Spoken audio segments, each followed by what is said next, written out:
हम सब लोग यहाँ पर बैठे हैं। कोई छोटा बड़ा नहीं है, सब पथिक हैं असली आनंद स्वरूप के, सब राही हैं असली आनंद स्वरूप के, सब सतमौजी। अक्सर एक बात याद आती है कि जब हम छोटे बड़े नहीं कहते तो कभी कभी मन में विचार आता है ऐसा कैसे हो सकता है। हम सब अलग अलग हैं, कोई छोटा है कोई बड़ा है, तो देखो एक सिस्टम बना हुआ है कि जब हम प्रणाम करने को लेकर जो सबसे बड़ी बात आती है, जैसे हम कहीं किसी से मिलते हैं तो सबसे पहला जो काम होता है वो अभिवादन का होता है। तो उसके कई जगह पर नकारात्मक प्रभाव भी पड़ते हैं, कई जगहों पर सकारात्मक प्रभाव पड़ते हैं। तो जो सामाजिक जीवन है इसको अच्छे से कैसे जिए तो हमें ध्यान रखना है। अगर हम शमशान घाट में हैं तो कभी भी किसी के न पैर छुए, न किसी से छुआए, न किसी का अभिवादन करें, न किसी से कराएं। ये ध्यान रखना। शमशान घाट पे हमें न किसी से अभिवादन करना है, न किसी के पैर छूने हैं, न किसी के पैर छुआने। फिर आते हैं हम देव स्थान। हम जिस भी मंदिर में गए हैं, जिस भी देवता के स्थान पर है, तो उस देवता के विग्रह के अतिरिक्त वहां पर तो कोई भी हो, हम किसी और के आगे सर न झुकाएं। सिर्फ जिस देवता का देवी का वह विग्रह है उसी को सिर्फ प्रणाम करें। इसके बाद आता है कि हम जब राजा के सामने हैं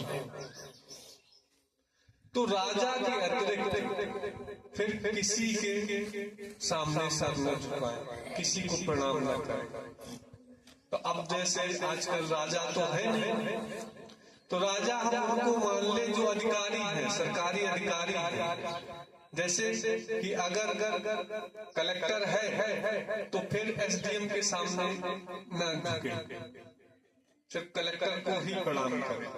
अगर थानेदार है, सिपाही है, तो फिर सिर्फ थानेदार को ही प्रणाम करें, सिपाही को न करें। ये ध्यान रखें।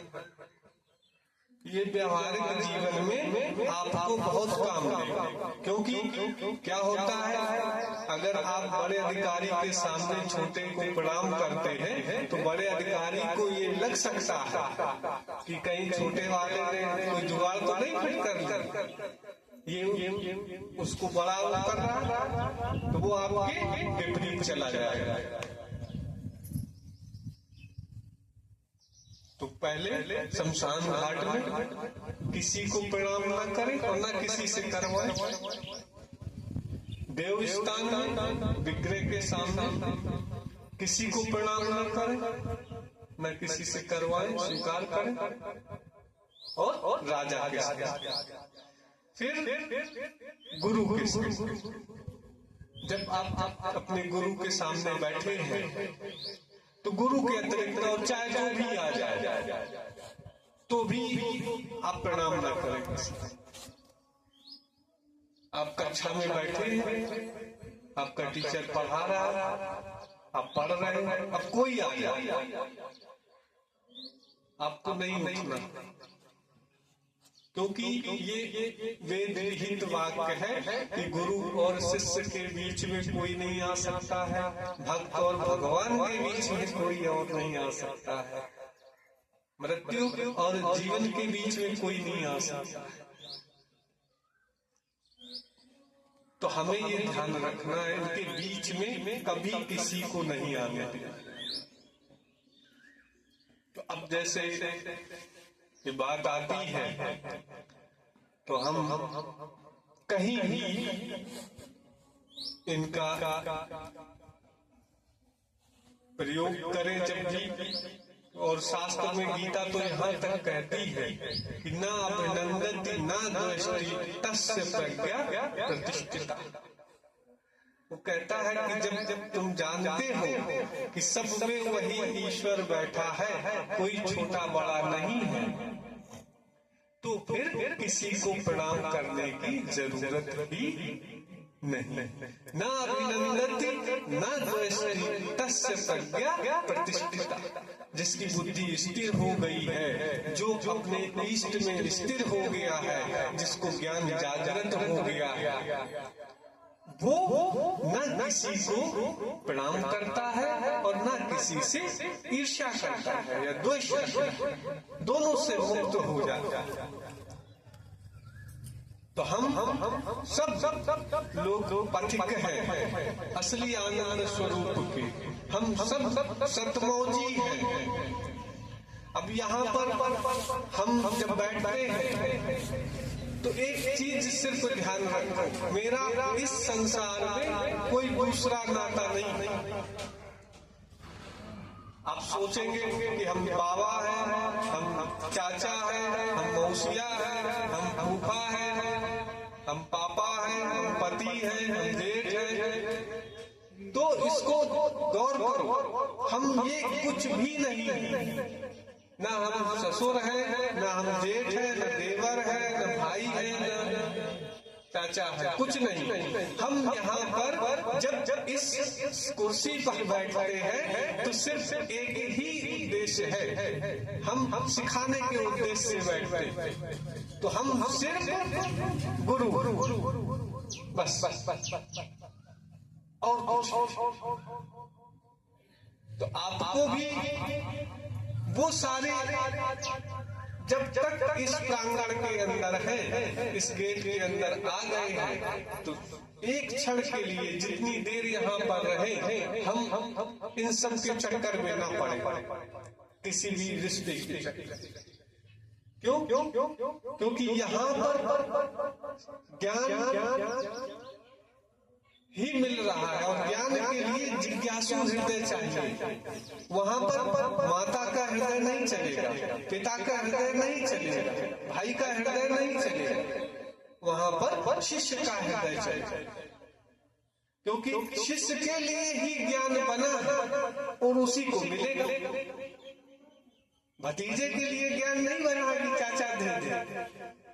गुरु ज्ञान देता है, किसको देता है? सिर्फ अपने शिष्य को दे सकता। ये नियम है। तो हम इस चक्कर में बिल्कुल ना पड़े। और वैसे भी मेरा कोई परिवार नहीं है, कोई गांव नहीं है, कोई घर नहीं, कोई जाति नहीं, सिर्फ हम दोनों का एक ही रिश्ता है, गुरु शिष्य का ज्ञान, आनंद, उस परमात्मा सच्चिदानंद का रिश्ता बन सकता है। और मुझे लगता है ये रिश्ता सबसे बड़ा है, सबसे अनमोल है और सबसे ज्यादा फायदेमंद है। क्योंकि बाकी सब रिश्तों में हम तुम्हें कुछ नहीं देंगे, अगर कुछ देंगे तो कुछ लेंगे। और ये एक ऐसा रिश्ता है, प्रेम का रिश्ता है कि जिसमें गुरु सर्वस्व। कहते हैं रिद्धि सिद्धि सेवा करे, मुक्ति न छाड़े साथ। गुरु समर्थ दाता करे, कौन कमी तो ही दास। रिद्धि सिद्धि सेवा करे, मुक्ति न छाड़े साथ। गुरु समर्थ खड़े होते हैं, तुम्हारे लिए खड़े हो जाएगा।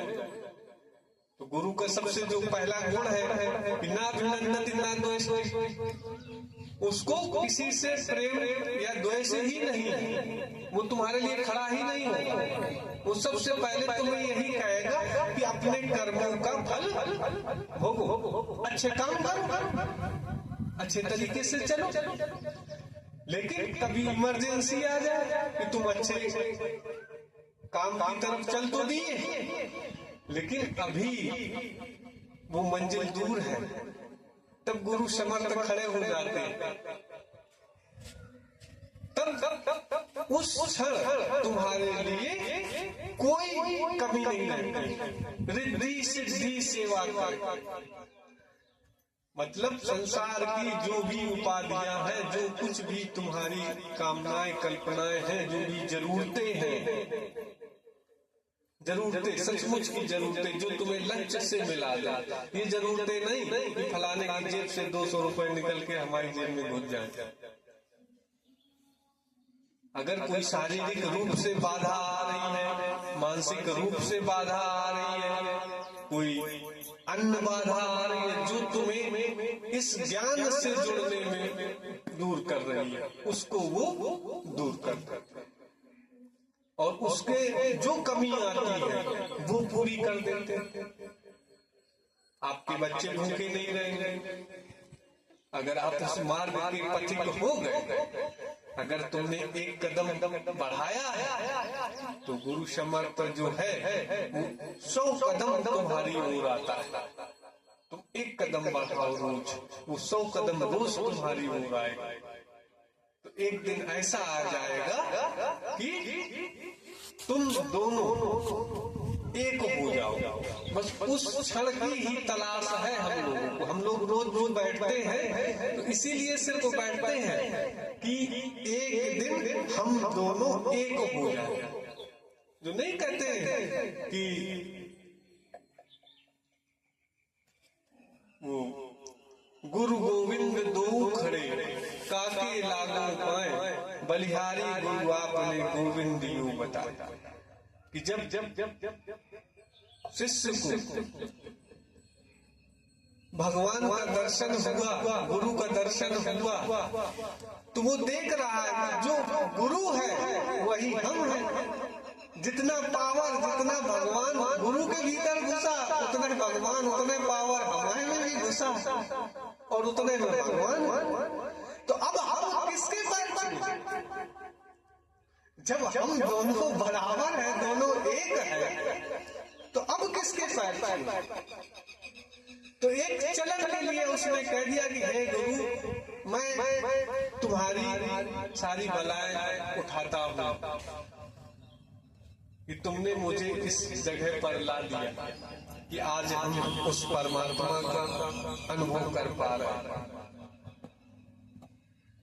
तो उस एक क्षण के हमें ये बार बार अपने मन में ध्यान रखना है कि जितने भी हमारे रिश्ते नाते हैं वो संसार के हैं और वो संसार में ही रहने दें। इन जगहों पर जब जाएं तो हमें उन्हीं चीजों का बस ध्यान रखना है। जब मंदिर में जा रहे हैं तो उस विग्रह का, वहां पर जो शक्ति की स्थापना है, जिस रूप में ईश्वर को पूजा जा रहा है, हमें उसी पर ध्यान देना। बस किसी कर्मचारी के पास काम करवाने को जा रहे हैं तो जो काम करने वाला है उसी को बस देखना है। गुरु के दरबार में आ रहे हैं तो हमें सिर्फ और सिर्फ गुरु को ही देखना। और इन सब चीजों में कुछ भी ज्यादा नहीं। तो जैसे ऐसे ही चलता रहता है, एक हम लोग सीरियस हो जाते हैं, जबकि ये असली आनंद स्वरूप की यात्रा है, सतमोजी यात्रा है। तो एक बार बहुत पहले जब लोगों की शादी हो जाती थी तो पहले जो लड़का होता था वो अपनी दुल्हन को विदा कराने नहीं जाता था, अक्सर ससुर या जेठ जाते थे। और उस समय पर्दा प्रथा भी बहुत थी, तो ससुर और जेठ अपनी बहू का मुंह भी नहीं देखते थे, बहू भी नहीं देखती थी, दोनों पहचानते भी नहीं थे। एक बार क्या हुआ, उदाहरण के तौर पर मान लो कि जैसे एक कोई आया अपने गांव से, बहू विदा हुई, ससुर लेने आया तो बहू विदा करके चली गई। तो ज्यादातर पहले सब एक पीली साड़ी चलती थी, उसी में जाती थी बहुएं, और उधर से आगे गए तो महरा मोड़ उधर से कोई बहू विदा हुई नौतुर्गा में, वो भी पीली साड़ी पहने। अब टेम्पो में दोनों बैठ गए अगल बगल में, ससुर दोनों आगे बैठ गए। अब जब भोगनीपुर स्टैंड में उतरे, एक को जाना था कानपुर की तरफ, एक को जाना था झांसी की तरफ। अब उनको बड़ा परेशानी, कौन किसकी बहू है, तो हमने एक बक्सा उठाया, चल दिया, तो बहुएं भी एक ऐसे चल दी। अब वहां जब गांव में पहुंच गई, कोई बात नहीं, अब उनकी सास देखे तो कुछ कटकाठी अलग अलग। तुमने कहा ये कहा बहू छोटी कैसे हो गई, कोई बोले बहू बड़ी कैसे हो गई, तो बोले वो शादी हुई है, कलश का पानी पड़ा तो रंग गोरा हो गया। तो घर कोई बात नहीं, जब अंदर गई चेहरा देखा तो बहू दूसरी। अब पता चले फिर बहू वापस करने पूछा गया, तुम कहाँ से आए हो, किसकी पत्नी हो। अब और बड़ी समस्या कि पति का नाम नहीं लेना। अब वो कब बताए, अब बच्चे भी नहीं है, कह दे गुड्डू के पापा। एक बार तो हमने एक जगह सुना कि एक माता जी थी, उनके पति का नाम जगदीश था। अब वो आरती गए तो यही गए, ओम जय गुड्डू के पापा हरे हरे हरे। तो कहने का तात्पर्य है कि ये जो चीजें हैं तो हमें पर्दा करना है, लेकिन पर्दा हमें करना है लाज का। लाज का मतलब है कि हम कोई भी ऐसा काम ना करें, या हमसे कोई भी ऐसा काम ना हो कि हम अपने ससुर के सामने, अपने पति के सामने, अपने गुरु के सामने नजर ना उठा, उस बात का पर्दा करना। अब पता चले पर्दा किए भीतर तो दे दादा गाड़े चल लो, क्या मतलब है। तो ये देखो चीजें हमें थोड़ी सी वैसी लग सकती है, क्योंकि समाज में इन चीजों को जो बूढ़े लोग हैं वो लोग ज्यादा पसंद करते हैं, जबकि इन सब का तुम देखोगे कि गांव में कौन से लोग रहते हैं। एक बार नजर मारो, जितने भी पढ़े लिखे लोग हैं, ढंग के होशियार, उन सब की नौकरी लग गई, अब वो सब शहर में। और जितना भी कचरा बचा, छट के कचरा बचा, कई छन्ना लगे। पहले सरकारी नौकरी में चले गए, फिर दूसरे फैक्ट्रियों में चले गए, या कुछ और करने चले गए, जो बिल्कुल कचरा बचा वो सब गांव में पड़ा। अब हमें जिम्मेदारी मिली है कि तुम सबसे ज्यादा पढ़े लगे हो, तो तुम अब ये कचरा सब साफ करो। तो तुम उनको ध्यान से देखो, उस आदमी को ध्यान से देखो जो तुमसे ज्यादा होशियार था। तुम्हें पता चल जाएगा कि चीजें कैसे हो रही है। तो जब तुम अपने से ज्यादा पढ़े लिखे वाले को देखोगे, मान लो कोई पुलिस में है, मंडी में ही रह रहा है, तो उसकी बहू, उसकी पत्नी साड़ी पहने नहीं मिलेगी, वो सलवार कुर्ता पहने। क्यों? काम करने में सहूलियत रहती है। हम अभी अटके पड़े हैं यहाँ गाँव में, क्यों घूंघट डाल के बहू जाए, पता चले नहीं बहुए, चमेटा लग जाए, गिर पड़े, सर में 30 किलो का तसला रखे हैं गोबर का, सामने से हम निकल पड़े, अब वो लगी करने। अब कितनी समस्या। तो कहने का तात्पर्य है कि हम करें, लेकिन हमें उन्नति की ओर भी चलना है, उधर भी देखना है, आगे बढ़ना है। और अगर हम यही पीछे की तरफ चलते रहेंगे तो पीछे और होते चले जाएंगे और पीछे होते चले जाएंगे। बड़े लोगों में जो अमीर हैं या ज्यादा पढ़े लिखे हैं, उनमें जाति पात पर कोई भेद नहीं है। कोई मानता है? कोई नहीं। जितने बड़े लोग जैसे वो IAS या कुछ इंजीनियर डॉक्टर बने तो बहुत मुश्किल है कि वो सजाती शादी होगी। सब दूसरी जाति, उनके बच्चे और आगे बढ़ जाते हैं। हम अभी वही लटके कि हम वही भैया लाएंगे तो तरक्की रुक जाती है। हमें उनसे सीख लेनी है कि जो गलती हमसे हो गई, हम बार बार यही सिखाते हैं कि ईश्वर अगर अब तक हमें जिंदा रखे हुए है तो इसका मतलब है कि वह हमसे चाहता है कि अभी भी तुम्हारे जीवन में संभावना है कि तुम अपनी गलती सुधारो।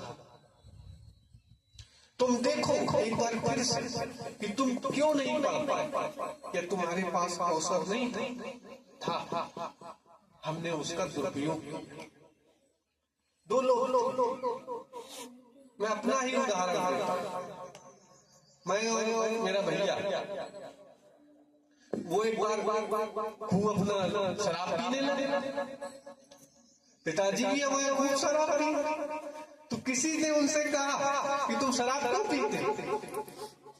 तो बोले हमारे पिताजी पीते हैं, हमारे दादा पीते हैं, हमारे चाचा पीते हैं, तो हमारे खानदानी लोग हैं जो सब पीते थे, तो हमें भी लगे हम भी पीते। वही आदमी हमारे पास आया, बोला तुम क्यों नहीं पीते? तो हमने कहा हमारे पूरा घर भर पीता इसलिए नहीं पीते। तो एक ही जगह है, एक ही चीज है, लेकिन नजरिया हम दोनों का अलग है। तो वो जो नजरिया है वही हमें पीछे खींचता, वही नजरिया हमें आगे बढ़ाता। महाभारत में हम देखें तो दो पात्र हैं जो सबसे ज्यादा शिक्षाप्रद है, भगवान कृष्ण और कर्ण। सिर्फ दो ही पात्र हैं जो महाभारत के नायक हैं और खलनायक हैं। अब देखो दोनों के जीवन में बताता हूं, कहानियां सुनी होंगी।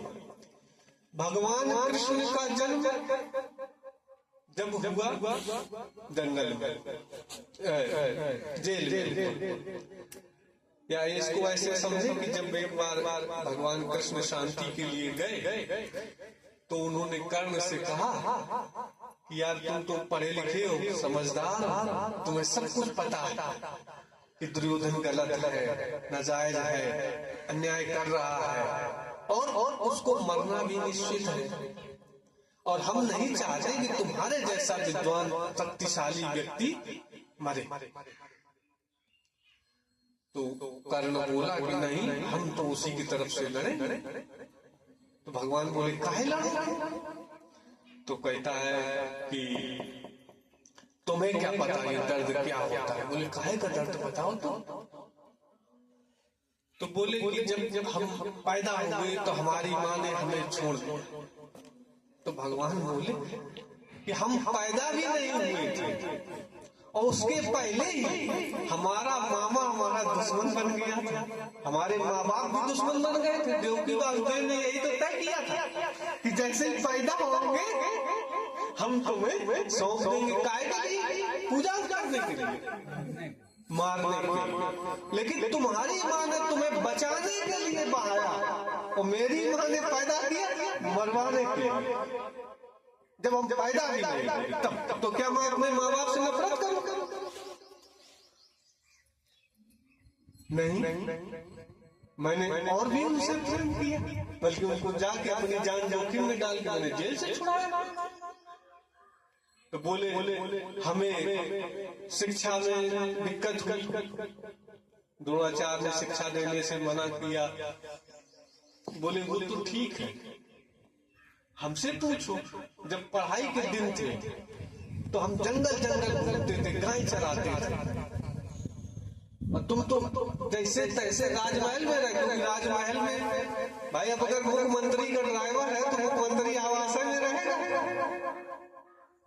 इतना तो पक्का शहर में रहेगा, तो तुम तो राजभवन में ही रहे। तुम्हारे पास तो तब भी अच्छे लोग, अच्छा खाना, अच्छा कपड़ा। हम तो सुबह हाथ दिए जाते थे, जाओ गाय लो, जंगल जाओ। बोले लोग तुम्हारा मजाक उड़ाते थे। उन्होंने कहा कर्ण कि लोग हमारा मजाक उड़ाते थे कि तू बिना बाप का है, ये है वो है। तो उन्होंने कहा कि मेरा कब मजाक उड़ाया गया? मुझे तो आज तक नहीं पता कि कौन मेरी माँ है, कौन मेरा बाप। पहले लोगों ने कहा यशोदा, नंद बाबा हमारे माता पिता, थोड़े दिन बाद बदल गई। कम से कम तुम्हारा क्लियर तो है आज तक, जैसा भी है, सही है गलत है। हमारे तो बदल रहे हैं रोज, कल को कब पता बुढ़ापा में एक और निकल आया। तो कहने का तात्पर्य है कि हम कर न बने, उन परिस्थितियों को देखें, समझें और उनको छोड़े। उनके चिपटे रहने में कोई लाभ नहीं। जो गलत है, नीतियां गलत है, उनको छोड़े और आगे की तरफ। जो अब तक गलत हुआ उसके जिम्मेदार कोई और नहीं। हम सोचते होंगे, बहाना बना देते हैं। जैसे हम क्या है अपना बात बता रहे हैं कि जितने भी निर्णय लेते हैं कुछ भी, वो सब मैं लेता हूँ अपना। लेकिन अब 10 लोगों से पूछते जरूर है। क्यों? क्योंकि अगर सही हुआ तब तो हम नहीं रहे, गलत हुआ तो हम कह देंगे तो नंदू ने करवाया। नहीं, हम तो ऐसे जा रहे थे उमरिया की तरफ, अस्तिया की तरफ ने कहा। तो हम उस गलत की जिम्मेदारी नहीं लेना चाहते, जबकि हम सब की स्थिति यही है। हम सब अपने मन का ही करते हैं, जिसमें हमें फायदा होता हम वही करते। लेकिन हम एक बहाना खोजते कि ठोकेंगे किसको। तो ये बीमारी, सबसे बड़ी बीमारी है बहाना खोजना। पहली बीमारी जो हमें अपने जीवन से हाँकनी है, हटानी है, दूर करनी, वो यही कि हमें बहाना थोपने की बीमारी है। हम आज संकल्प करें, निर्णय करें, हमारे साथ जो कुछ भी आज तक हुआ है, अच्छा बुरा जैसा भी हुआ, उन सब के जिम्मेदार हम खुद हैं, स्वयं। कोई और रत्ती भर भी नहीं। और जिस क्षण ये संकल्प आ जाए तो अगले क्षण ही हमें पक्का पता चल जाएगा कि हमें इसकी जगह क्या करना चाहिए। हम क्या करते हैं? हम ज्ञान की तरफ चले जाएंगे, हम उन्नति की तरफ चले जाएंगे। अपने बच्चों को हम यही सिखाएं कि कैसे जो गलतियां तुमने की। देखो, तुम्हारे पेपर होते थे, हम बता रहे, गांव में रामलीला हुई, उन्होंने कहा कि जाओ टेंट लगवाओ जाओ। तुम भाग गए, स्कूल नहीं गए, आज टेंट लगे।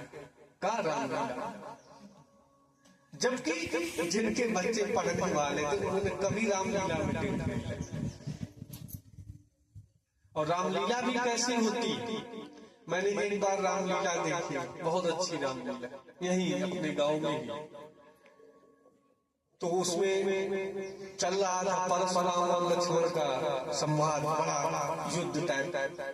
हमें लगा, छोटे थे तो बड़े गंभीर होकर देख रहे थे, तो फरसा ताने, वो भी धनुष बाण उठाए। हमें लगे अब तो हो गया इनका बाल मन। हमें सब सच लगे, अभी तो दोनों लड़ गए, लक्ष्मण और परशुराम, अब इनमें एक दोनों बचेगा नहीं। और थोड़ी देर बाद पर्दा गिर गया और वो दोनों पीछे चले गए। तो हमें लगा कि अब पीछे लड़ाई होगी पक्का, ये लड़ रहे थे इसलिए पर्दा गिर दिया गया, भीतर लड़ो चल। तो हम पीछे गए तो ध्यान में देखा तो बड़े मजे की बात देखी हमने कि परशुराम कहता है लक्ष्मण से, अरे लखन बीड़ी निकाल। उन्होंने फट से बीड़ी का बंडल निकाला। और मजे की बात, बीड़ी 2 नहीं, बीड़ी 3 जली। और हमने सीता जी को भी बीड़ी पीते देखा। जब हमने सीता जी को बीड़ी पीते देखा तो रामलीला हमें समझ आ गया। उस दिन के बाद हमने फिर रामलीला नहीं देखी। क्यों? क्योंकि रामलीला सचमुच में समझ आ गई, सचमुच में समझ आ गई कि क्या है ये लीला। और वो जब लीला देख ली, सीता जी भी बीड़ी पी रही हैं, यहाँ बाहर हमारे सामने दोनों बिल्कुल तखत तोड़े डाल रहे थे, भीतर जाके जुड़े बैठे, कोई लड़ाई झगड़ा नहीं, हमें बेवकूफ बना रहे थे। बाल सुलभ छाप बन गई। क्या मतलब है इससे? पूरा जब समझ में आया तो लग गया कि ये तो एक बिजनेस है। तो वैसे ही हम लोगों के सामने भी ये जीवन मिला है। तो कई बार हम लीला करते हैं, कभी माँ के सामने पुत्र की लीला करते हैं, और पत्नी के सामने पति की लीला करते हैं। और जबकि सचमुच में हमारे मन में किसी के लिए कोई प्रेम नहीं, हमारे मन में सिर्फ और सिर्फ हमारा स्वार्थ छुपा है। ये दोनों काम में लगी रही, दोनों काम में लगी रही, और हम ताशा फेंकते रहे। सच्चाई यही है, और यही लीला हम रोज करते हैं। तो इस लीला को करो, ऐसा नहीं यदि करनी नहीं, ये करनी ही पड़ेगी तुम्हें, ये लीला करनी ही पड़ेगी। बच्चे के सामने पिता की लीला, भाई के सामने भाई की लीला, जबकि भाई खूब क्या करे, भाई है, भतीज है, जान देने को तैयार है, और पीछे से अगर वो जमीन बेचने लगे तो कहेगा हम भाई है, बाहर साफ दे रहा था 5 मिनट भाई, मतलब उसका और नुकसान। ये भाई होने की सजा, ये लीला है समाज। तो ध्यान रखो, यहाँ पर इस जीवन में तुम्हारे पास जो भी संपत्ति है, जो कुछ भी तुम्हारा अपना है, वो तुम्हारा ये जीवन है। और इस जीवन में ये श्वास, इन श्वासों के साथ जब तुम बैठोगे तो ये लीला का मजा लोगे, बैठ लीला का मजा लोगे। ऐसे क्या होता, माता जी ने कुछ कह दिया, हम उसको लगाए बैठे 2 दिन तक दुखी घूम रहे, अरे ये कह दिया अब क्या होगा, पत्नी से लड़ गए, कुछ कह दिया उल्टा सीधा। बहुत सारे लोग तो बहुत आगे तक का सोच जाते हैं, गुजर जाते हैं। पिता पुत्र में कोई बात हो गई, बच्चे ये पिता पुत्र कुछ बहुत ऊंचा सोच जाते हैं। और जबकि हमें ये सोचा ये तो सिर्फ लीला है, थोड़ी देर के लिए मन में बेचैनी आए, यही जो ध्यान है, जो सिखाते हैं, जो पर्दा गिरता है, ये पर्दे के इस पार है। और जैसे ही हम अंतर्मुखी हो, पर्दा गिराए तो हमें दिख जाता है ये सब लीला है, कोई मतलब नहीं, अंदर कोई लड़ाई नहीं, अंदर कोई भिड़ाई नहीं, सारा दुख दर्द खत्म।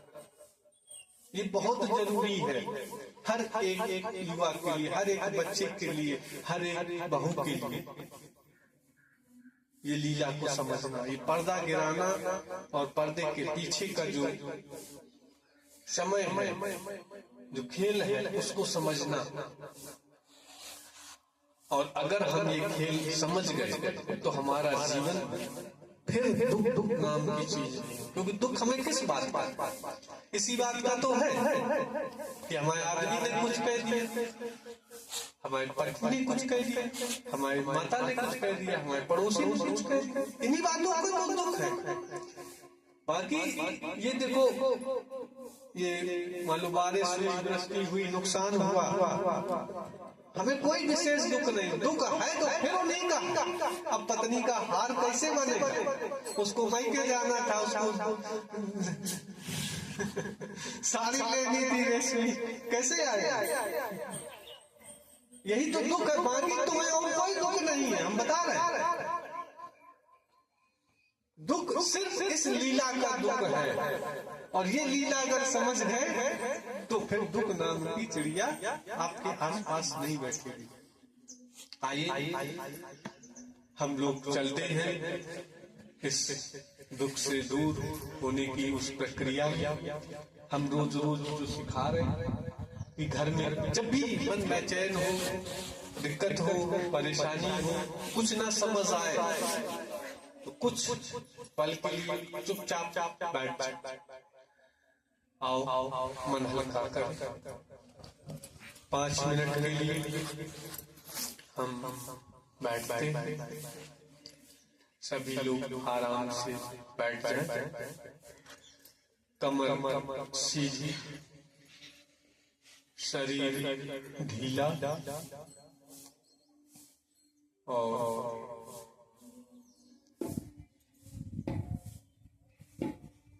एक लंबी गहरी सांस लें, खूब लंबी। धीरे धीरे सांस छोड़ें, अपनी आंखें बंद कर लें। अब महसूस करें कि मैं रुक गया हूं।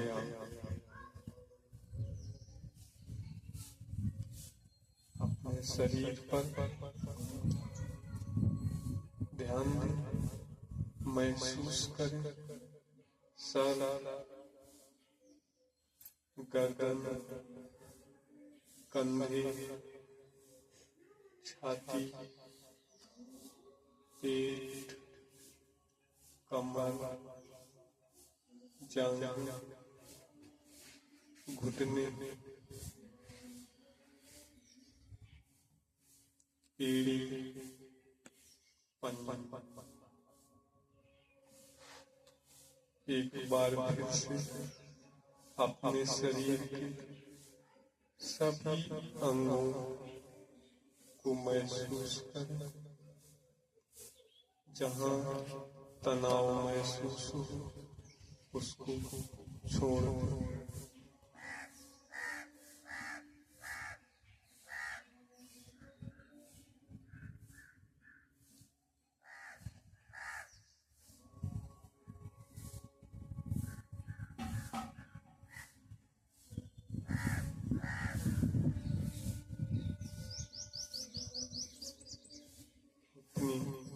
सांस पर ध्यान दें, सांस अंदर आ रही है, सांस बाहर जा रही है।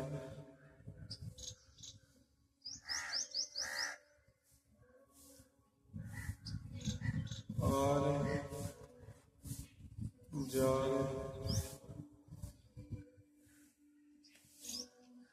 मन भटक जाए तो उसे फिर सांस पर लगाएं।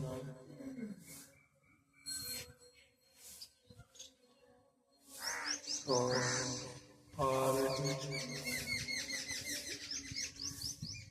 जा रही, पेट फूल रहा, पेट पिचक रहा,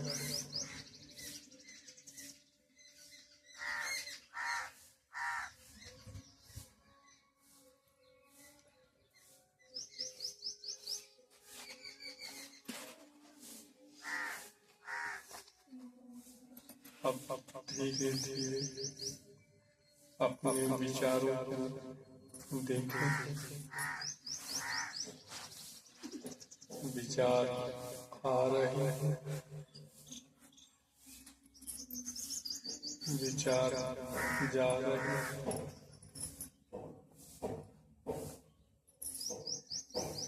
हमें कुछ करना नहीं है, सिर्फ देखना।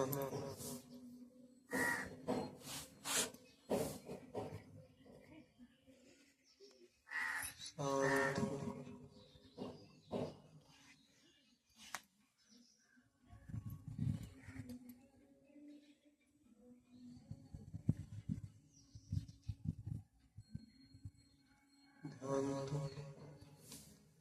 तुम शरीर नहीं हो,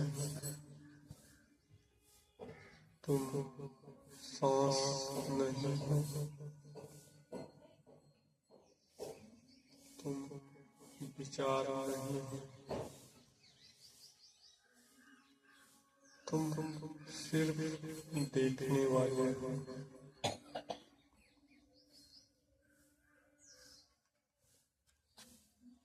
एक गहरी शांति तुम्हारे पूरे शरीर में फैल रही है। बस इसी शांति में रहो।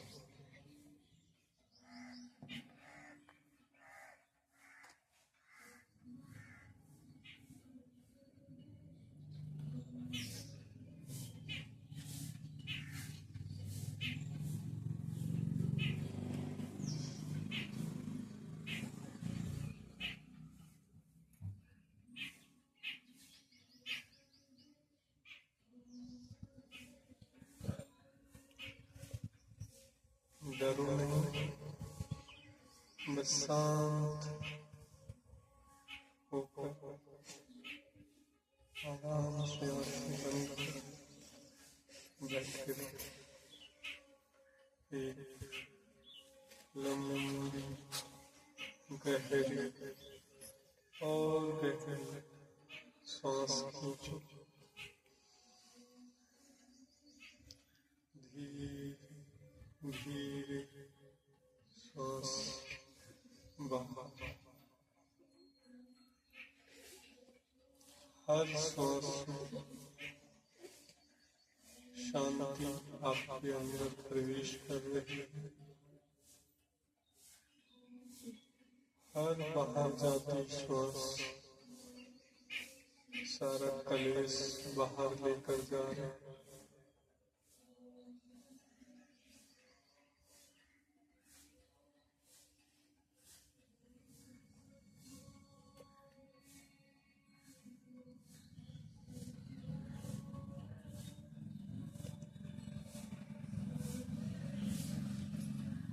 अपनी श्वास पर ध्यान दें। अपने शरीर को महसूस करो और जब मन करे तो धीरे धीरे अपनी आंखें खोलो।